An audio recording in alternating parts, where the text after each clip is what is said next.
I enjoy playing. I enjoy watching it. Now, enjoying playing tennis and actually being good at playing tennis are two different things. But I enjoy it.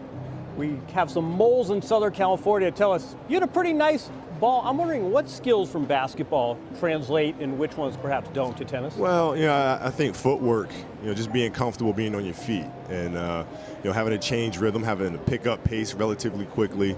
Things like, you gotta get to a drop shot, not having to drop the back foot before you move up to try to get the drop shot. Things like that I use in basketball. You're a man of the world and grew up all over the world, but I'm curious, when did you come to tennis?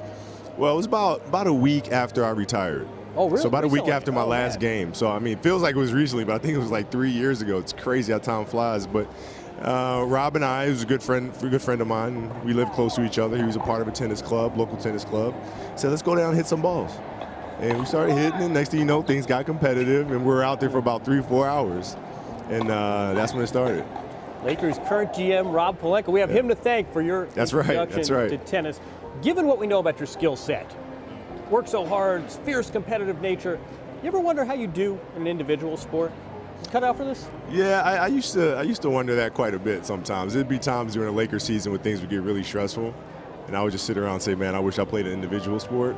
But there's something even more challenging in individual sports in that you have to deal with the inner challenge, right? You have to be able to deal with the uncertainties from shot to shot or the disappointments from shot to shot because it's just you out there, right? And so having to navigate through those emotions presents another set of challenges.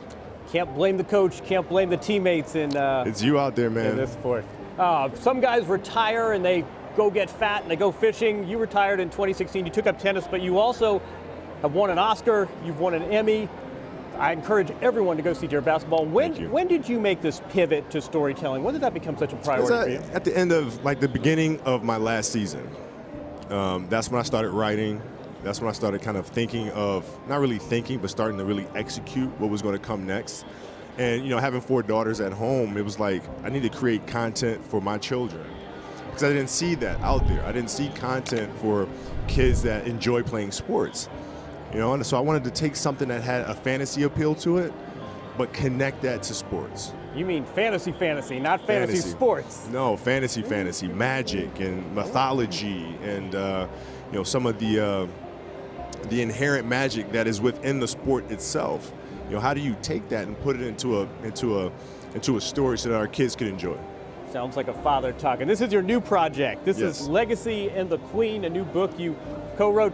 Takes place as tennis players. Take place in the tennis world. Tell us about that. That's right. So it takes place. It's a young woman named Legacy, and she is faced with a particular challenge of winning the Kingdom Championships in order to save the orphanage that she grew up in, and it's just a beautiful story of emotion. In this story here, we have what is called inner weather. So depending on what you're feeling in that moment in time can actually affect the dimensions of the court, can actually affect the air around you. Things can become darker. You can create gusts of winds. And every player kind of has their own special power, if you will, depending on the emotion within them.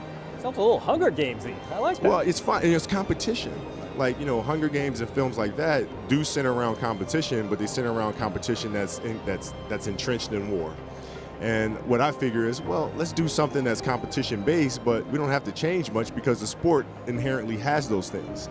You've got magic, you've got competition right out here. I understand Naomi Osaka, the defending champion here, was involved in this project. How so? Yeah, she's one of the players I sent the book to first and foremost. Oh, you did? I did. And she enjoyed the read, and we got together out in Newport Beach and did some promos with it, and I'm here to check her out and hope she does well. Why tennis?